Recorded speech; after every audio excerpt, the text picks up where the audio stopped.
Halo, selamat datang di channel ini.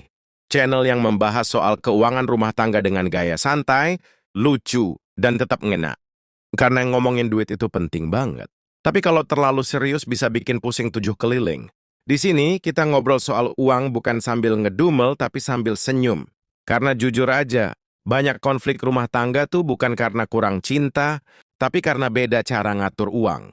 Hari ini kita bahas topik yang penting banget buat pasangan muda. Baik yang lagi pacaran menuju pernikahan, ataupun yang udah nikah tapi sering ribut cuma gara-gara tagihan listrik.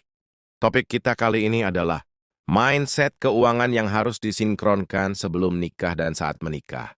Karena cinta itu penting, tapi kalau mindset keuangan nggak sinkron, hubungan bisa runyam. Bayangin dua orang yang saling sayang, tapi satu pengennya hidup hemat kayak burung walet, yang satu pengennya hidup mewah kayak Sultan Andara. Tiap bulan pasti ada drama baru. Jadi kenapa sih mindset keuangan perlu banget disinkronkan? Sebelum nikah, banyak orang fokusnya ke acara pernikahan, pilih gedung, catering, prewed. Tapi lupa ngebahas hal yang lebih penting. Gimana cara kita berdua ngatur uang setelah nikah? Padahal, uang itu akan jadi salah satu darah kehidupan rumah tangga. Bukan segalanya, tapi hampir semua urusan butuh uang.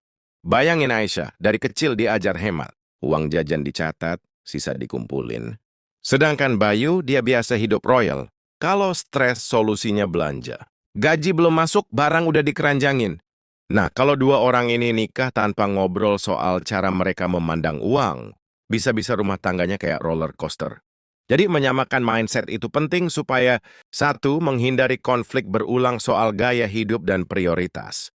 Dua, membangun rasa saling percaya, karena membicarakan uang artinya saling membuka diri. Tiga, memastikan tujuan keuangan bisa dicapai bersama. Ada sedikit empat karakter utama yang harus dibahas dan disinkronkan dalam mindset keuangan pasangan. Pertama, tujuan keuangan bersama. Misalnya dalam 5 tahun mau punya rumah, dalam 10 tahun mau bebas dari utang, mau punya usaha bareng, atau mau punya dana pensiun yang cukup. Semua harus dibicarakan. Kalau satu orang pengen hidup sederhana, tapi yang satu pengennya setiap tahun ganti mobil, itu bisa jadi sumber konflik. Kedua, tradisi hidup dan kebiasaan belanja. Ada orang yang ngerasa belanja itu healing. Ada yang ngerasa belanja itu pemborosan. Kalau dua sudut pandang ini nggak dibicarakan, tiap bulan bisa ada drama karena salah satu ngerasa dikekang, yang satu ngerasa partnernya boros banget. Ketiga, sikap terhadap utang. Ada pasangan yang alergi utang, bahkan buat beli rumah pun maunya cash. Ada yang ngerasa utang itu alat bantu, asal terkontrol. Nah, harus ada kesepakatan. Utang macam apa yang kita anggap oke? Utang produktif seperti KPR? Atau semua utang harus dihindari? Keempat, prioritas pengeluaran. Setiap pasangan harus sepakat soal alokasi penghasilan. Berapa persen untuk kebutuhan rumah? Berapa persen untuk tabungan untuk investasi?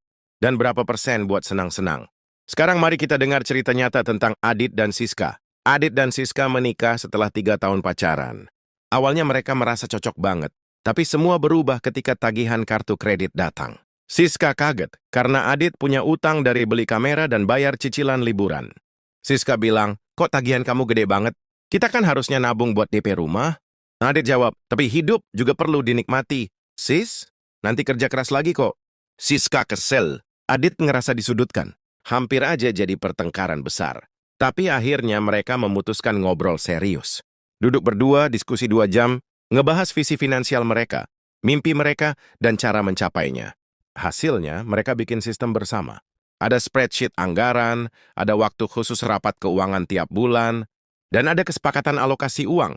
Setahun kemudian, mereka berhasil kumpulin DP rumah tanpa harus kehilangan momen liburan bareng. Kenapa? Karena mereka sinkron. Nah, sekarang gimana caranya menyamakan mindset itu? Pertama, lakukan wawancara berdua. Tanya satu sama lain. Apa mimpi keuangan terbesarmu? Apa ketakutanmu soal keuangan? Gimana kamu pengen mengatur uang keluarga kita? Kedua, adakan rapat keuangan rutin. Nggak perlu formal. Bisa sambil ngopi, sambil makan mie instan. Tapi harus ada waktu buat ngomongin uang secara terbuka. Cek pengeluaran, evaluasi tabungan, bahas target bulan depan. Ketiga, lakukan simulasi krisis. Misalnya, gimana kalau salah satu dari kita tiba-tiba kehilangan pekerjaan selama 6 bulan? Diskusikan apa rencana cadangan. Apakah kita punya dana darurat? Siapa yang bisa support? Apakah kita punya aset yang bisa dicairkan? Keempat, buat goal visual bareng. Tulis mimpi bersama di papan tulis. Misalnya, punya rumah 2 lantai, dana pendidikan anak, jalan-jalan ke Turki bareng keluarga. Setiap target tercapai, beri tanda. Biar semangat terus. Sinkronisasi mindset itu bukan perkara sekali duduk, langsung beres. Tapi proses yang berulang dan harus dikerjakan bersama-sama. Yang penting adalah niat dan konsistensi. Jangan tunggu sampai ada masalah besar baru ngobrol soal uang. Lebih baik ngobrol sekarang sebelum masalah muncul. Dan untuk semua pasangan yang sedang berjuang menyamakan langkah, saya doakan rumah tanggamu harmonis dan penuh cinta. Rezekimu dan pasanganmu dilimpahkan deras tanpa putus. Kesehatanmu dan keluarga dalam penjagaan terbaik. Setiap langkah finansialmu dimudahkan disatukan dalam keberkahan. Dan semua mimpi bersama bisa tercapai satu persatu dengan bahagia. Ingat, pasangan yang kuat bukan yang nggak pernah ribut, tapi yang bisa duduk bareng, ngeteh bareng, dan ngobrol jujur tentang uang tanpa saling menyalahkan.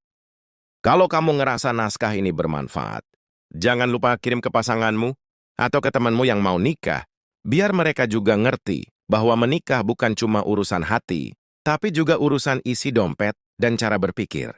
Yuk tulis di kolom komentar, hal keuangan apa yang paling sering jadi perbedaan pendapat dalam hubunganmu? Dan cara apa yang kamu lakukan supaya tetap akur? Sampai ketemu di obrolan santai keuangan lainnya. Karena dompet boleh tipis, tapi mindset harus tebal. Salam waras finansial.